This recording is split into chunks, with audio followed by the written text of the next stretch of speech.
So finally अब तक का सबसे बड़ा लेसन सुपर विलन खत्म हो चुका है एंड डेफिनेटली होमलैंडर उन सभी विलन्स की कैटेगरी में ऐड हो चुका है जिन्होंने स्क्रीन पर हीरो से ज्यादा अपनी प्रेजेंस को फील कराया है। और वैसे भी था बॉयज यूनिवर्स में कोई हीरो था ही नहीं। बट अगर हम इसके फाइनल एपिसोड की बात करें तो एक बार फिर फैंस आपस में डिवाइड हो चुके हैं। There were three people. They will talk like this. Shut up!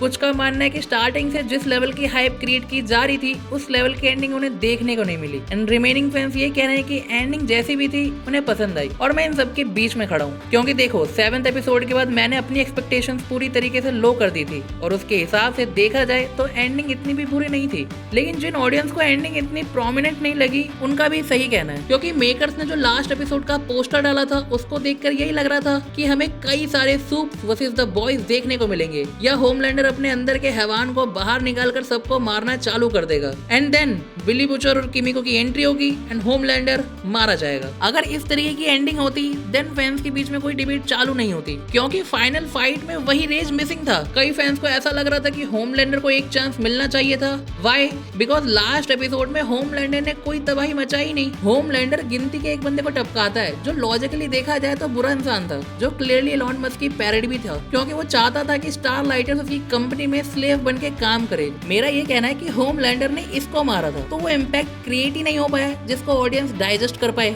इसलिए होमलैंडर की डेथ को लोग एक्सेप्ट नहीं कर पा रहे। चलो हम यहाँ कह सकते कि ये राइटर्स की गलती थी। बट अब हम आते हैं बिली बुचर के पीओवी पर, जिस बंदे ने अपनी पूरी लाइफ स्पेंड कर दी होमलैंडर को खत्म करने के लिए और उसके सामने जब होमलैंडर पावरलेस हुआ तो आपको क्या लगता है बुचर उसे जिंदा छोड़ देगा? दैट इज नॉट पॉसिबल क्योंकि इसी एक मोमेंट के लिए बुचर ने अपनी लाइफ में ऐसे डिसीजंस भी लिए जो उसको भी एक विलन की कैटेगरी में डाल देता है। बट आपने ये नोटिस किया जब होमलैंडर मोर्टल था और मारा जा सकता था तब उसे कोई नहीं मार पाया और लास्ट सीजन में उसे V1 मिल गया जिससे वो पूरी तरीके से इमोर्टल बन चुका था और उसी सीजन में उसकी डेथ हो जाती है। मतलब most unlucky character in the boys universe. Now I know show complete हो चुका है और काफी समय तक सारे फैंस एक गैप फील करेंगे। कोई नहीं, अगर हम आयरन मैन की डेथ को सरवाइव कर सकते हैं तो ये शो फिर भी सुपर हीरोज की पैरोडी थी। आई होप आपको वीडियो पसंद आई होगी। अपने ओपिनियंस मुझे कमेंट सेक्शन में बताइए। बाकी अगर आप चैनल पे नए हैं तो हमें सब्सक्राइब करिए।